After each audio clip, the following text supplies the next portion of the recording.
जय श्रीमन नारायण। ए पर जे टिप्पणी हम करे जा रहल बा रामानुजदास श्रीमान गट्टू वेणुगोपाल स्वामी जी के द्वारा दिहल गयल बा। अध्याय 2 सांख्योग श्लोक 38। सुख दुखे समे कृत्वा लाभालाभौ जयाजयौ ततो युद्धाय युज्यस्व नैवं पापम् अवाप्स्यसि। ओम।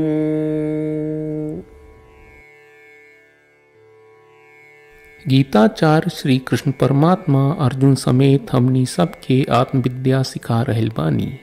भगवान कह रहल बाड़न, हे अर्जुन, आपन वृत्ति धर्म स्वधर्म आपन काम के अभ्यास करत घरी एक बात के लगातार याद करी कि हम आपन शरीर से अलग बानी। ई बात के ध्यान में राखत जान लेई कि जौन काम रौरा करब ओकरा से सुख दुख लाभ हान जीत असफलता बराबर स्वीकार करे के पड़ी। का हमनी के एक काम में सक्षम बनी? हाँ, जब हमनी के सुख लाभ और जीत मिलेला ता हमनी के खुशी से अभिभूत हो जानी। अभिभूत होकर स्वाभाविक बा, लेकिन ओ पल कृपया ई चेतावनी याद करी जौन हम रौरा के देवे वाला बानी। ई चेतावनी कहा, जब हमनी के सुख लाभ और जीत से अभिभूत हो जानी ता हमनी के पाप के भागीदारी बन जानी। ई पाप का करेला?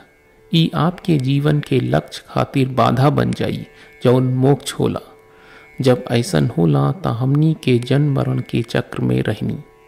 रौरा याद रखे के चाहिए कि जब रौरा सुख लाभ आ जीत से खुश हो जाब ता रौरा के इतना बड़न नुकसान उठावे के पड़ी। और सही जब रौरा दुख हानि आ असफलता से परेशान हो जानी ता ऊ पाप बा। ई पाप और भी ज़्यादा नुकसान पहुँचाई। ओ पल में अगर रौरा याद राखी जब रौरा सुख लाभ आ जीत आवेला ता रौरा खुशी से अभिभूत होके से बचनी। और जब उदासी नुकसान आ असफलता आवेला ता रौरा वैसी परेशानी होके से बचनी। ता हमनी के एगो ऐसन मानसिकता अपनावे के मौका आवेला जौन की एगो साधना बा। अगर रौरा ई साधना के जारी रखब ता सुख दुख लाभ हान जीत असफलता सब रौरा बराबर हो जाला आ रौरा कबहू कौनो पाप के एहसास ना होके। ई भगवान श्री कृष्ण सिखावत रहले। ई श्लोक के माध्यम से हमनी के संदेश पाठ के समझे अभ्यास करे के चाहिए कि हमनी के जीवन ही एगो कर्म क्षेत्र है। आपन कर्म कहले बिना चलल असंभव बा। भगवान हमनी सबके विशेष अभ्यास से आशीर्वाद दे रहल बाड़े कि हमनी के ओ कर्म से लगाव न होके के चाहिए। हमनी सब केहू के भगवान की साधना करे के शिक्षा के याद करी जा ताकि हमनी के कर्म से जुड़ल ना रही, कर्म से बंधल ना रही, ना कोनो पाप के आपन ऊपर रही। आपन कर्म क्षेत्र में आपन कर्म के अभ्यास करी। श्रीमद् भगवत गीता का पूरा सार श्री कृष्ण परमात्मा ने अध्याय 18 के श्लोक 65 से 70 में 8 काम करे खातिर दिले बाड़े। श्री कृष्ण कहले, हम ओ लोगन से प्रेम करनी जो लोग इन 8 बातन के मान तारे। हम ओ भक्तन के हर तरह से रक्षा करब। श्री कृष्ण परमात्मा के द्वारा बोलल गईल संपूर्ण भगवत गीता सुनला के बाद अर्जुन कहले, करिष्ये वचनम त्वा, जेके मतलब बा कृष्ण मैं वही करब जौन आप कही। यही कारण बा श्री कृष्ण अर्जुन के हर तरह के सफलता आ विजय प्रदान करेले। आई परमात्मा के आपन व्रत देई कि हमनी के ये 8 गौ कर्म के पालन करी जा। ई वचन परमात्मा के देवे से बड़न कौनो पूजा तपस्या यज्ञ नहीं। हम 8 प्रण कहब जौन हमनी के करे के चाहिए। आप सब कृपया इन्हन के आपन दिमाग और दिल में सोची।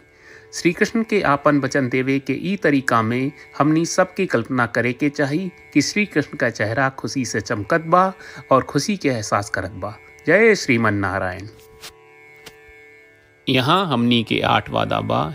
हमनी के पहला वादा, हे श्रीमन नारायण, आपका निर्देश के मुताबिक हम हमेशा तोहार ध्यान करब और तोहार बारे में सोचब। हमनी के दूसर वादा, हे श्रीमन नारायण, आपका सलाह का अनुसार हम हमेशा आपका भक्त रहब। हमनी के तीसर वादा, हे श्रीमन नारायण, हम आपन सब काम तोहरा सेवा के रूप में और तोहरा संतुष्टि खातिर करब। हमनी के चौथा वादा, हे श्रीमन नारायण, जैस की आप माने के कहले रहलू, हमरा बहुत विश्वास बा कि हम आपके होई और हम हमेशा आपन दोनों हाथ जोड़ के आपके नमस्कार करब और आपकी पूजा करब। हमनी के पांचवा वादा, हे श्रीमन नारायण, हमरा के तोरा बात माम एकम शरणम ब्रज 1866 याद कहले, जहाँ आप हमरा के आपन का अर्पित करे का कहा। श्रीमन नारायण, मैं हमेशा तोहरे शरण में रहब। हमनी के छठवां वादा, हे श्रीमन नारायण, हमरा के तोहरा बात माँ सुचहा 1866 याद कहले कि आप हमनी के शोक ना करे का आश्वासन दे रहे बड़े, हम अब और शोक ना करब। हमनी के सातवां वादा, हे श्रीमन नारायण, आपने हमरा खातिर श्रीमद् भगवत गीता के वितरण करके हम सबके कृपा कहले और आशीर्वाद दहले बा। हम वादा करत बानी कि रोजाना कम से कम एक श्लोक पढ़ब या सुनब। हमनी के आठवां वादा, हे श्रीमन नारायण, आप गीता के पूरा मानवता तक ले गयलू। हम गीता में आपके दिव्य वचन के उन भक्तन तक पहुँचावे के प्रयास करब जे गीता से अपरिचित बा। हे श्रीमन नारायण, हम उई करब जौन तू करे का कहब। हम ऐसन व्यवहार करब जैसन आप चाहत बानी और हम खाली आपका खातिर काम करब। श्रीमन नारायण के रोज आपन वचन देहल कि हम ओइस करब जैस आप कहत बानी, ई अपने आप में बड़न पूजा बा। श्रीमन नारायण, करशे वचनम त्वा। श्रीमन नारायण, हम तोरे निर्देश के मुताबिक काम करब। सर्वम श्री कृष्ण अर्पणम अस्तु। जय श्रीमन नारायण। सुख दुःखे समे कृत्वा लाभालाभौ जयाजयौ ततो युद्धाय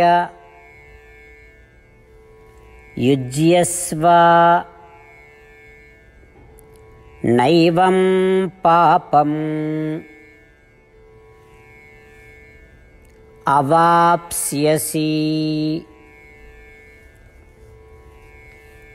ओम सुख दुःखे समे कृत्वा लाभालाभौ जयाजयौ ततो युद्धाय युज्यस्व नैवं पापमवाप्स्यसि। ओम श्रीमन्नारायण करिष्ये वचनं तव। सर्वं श्रीकृष्णार्पणमस्तु। जय श्रीमन्नारायण। जय श्रीमन नारायण। सब भक्त लोगों से विशेष अनुरोध बा, जीवन में हर चीज में हमनी के तत्कालिक और प्रभावशाली परिणाम की अपेक्षा रहेला। एकरा खातिर आइए रोजाना 1 मिनट के समय निकालल जाए और नारायण आश्रम पढ़ल जाए। नारायण आश्रम प्राप्त करे खातिर नारायण आश्रम वेबसाइट पर जाई, जो www.narayanashram.org है, और पंजीकरण में आपन नाम और ईमेल दर्ज करी। आपके द्वारा प्रदान कईल गई ईमेल पर आपका एक नारायण आश्रम PDF प्राप्त हुई। PDF में एक रामायण श्लोक, एक गीता श्लोक और एक विष्णु नामम बा। ये तीनों के मिल के नारायण आश्रम कहल जाला। हर व्यक्ति के ये श्लोक के अलग अलग संयोजन मिलेला। जब हर कोई 24,000 भक्तन के साथ रोजाना आपन नारायण आश्रम पढ़त आ सुनत बा, ता हर दिन संपूर्ण रामायण का 1 दौर, श्रीमद् भगवत गीता पारायण के 33 दौर और श्री विष्णु सहस्त्रनाम स्तोत्र पारायण के 24 दौर प्रतिदिन पूरा होएला। ई एक बहुत ही उल्लेखनीय और विलक्षण परिणाम बा, जौन हर एक दिन ऐसकरे से निकलेला। ई कारण बा कि आप और आपके परिवार के सदस्य तुरते जाके आपन नारायण आश्रम प्राप्त करी। जय श्रीमन नारायण।